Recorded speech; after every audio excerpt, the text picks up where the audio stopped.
Hello friends, আসসালামু আলাইকুম। কি অবস্থা সবার? আশা করি তোমরা সবাই ভালো আছো। তোমাদের ভালোবাসা আলহামদুলিল্লাহ আমিও খুব ভালো আছি। আজকের ভিডিওতে তোমাদের সবাইকে স্বাগত। আজকে আমরা খাবো মাছের বারবিকিউ করার জন্য প্রথমে দোকান থেকে নেট কিনে নিলাম। এবার বাইক নিয়ে বের হলাম মাছ কিনতে। ঘুরতে ঘুরতে চলে আসলাম হাটে। এই হাটের নাম শাংসুল হাট। এই হাট শুধু শনিবার করে বসে। আমাদের এলাকায় কয়েকটি পুরাতন হাটের মধ্যে এটি একটি।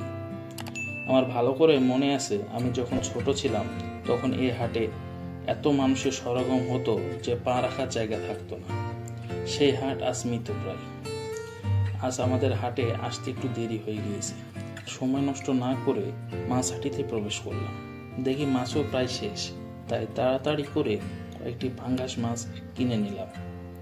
আমি জানি তোমরা অনেকেই পাঙ্গাস মাছ পছন্দ করো না, কিন্তু আমি পাঙ্গাস মাছ খুব পছন্দ করি। আমার মতো তোমরা কে কে পাঙ্গাস মাছ পছন্দ করো তা কমেন্টে জানাবে। কিন্তু মাছ কিনে বাসায় চলে আসলাম। আজকে মাছের দাম তুলনামূলক কম ছিল, তাই একটু বেশি পরিমাণে মাছ নিয়েছি। আমরা মোট 5 জন, মাছও কিনেছি 5টা। যেহেতু আমাদের সংখ্যা ও মাছের সংখ্যা মিলে গিয়েছে, তাই ভাবলাম গোটা মাছ বারবিকিউ করব। আজ জমিয়ে খাওয়া হবে ইনশাআল্লাহ। মাছগুলো ভালো করে কেটে পরিষ্কার করে নিলাম।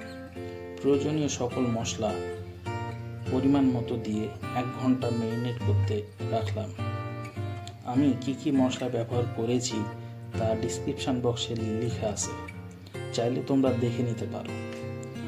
এ ফাঁকে একটু নাচাগানা উপভোগ করলাম। আমাদের প্রিয় ছোট ভাই শাহিদ ছ্যাঁকা খেয়ে বেকা নাচ দিল।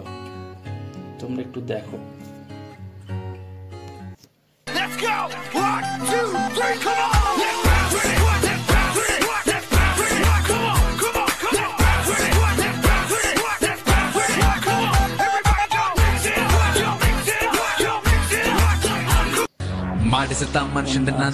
ওর নাচ কেমন লাগলো তা কমেন্টে জানাবে। কিন্তু নাচ গান শেষে আমরা ছাদে চলে আসলাম বারবিকিউ করার জন্য। প্রথমে কয়লাতে ভালো করে আগুন লাগিয়ে আস্ত মাছ বারবিকিউ করতে লাগলাম। এক তো শীতের রাত, আবার আস্ত মাছের বারবিকিউ, জমে তো ক্ষীর মাম্মা। রান্না প্রায় শেষ। মাছগুলো দেখে মনে হচ্ছে যে খেতে মজা হবে। রান্না শেষে সবাই খেতে বসে গেলাম। তো আমি খেতে থাকি। যদি তোমাদের ভিডিওটা ভালো লাগে তাহলে একটা লাইক ও শেয়ার দিও। তো আজকের ভিডিও এ পর্যন্তই।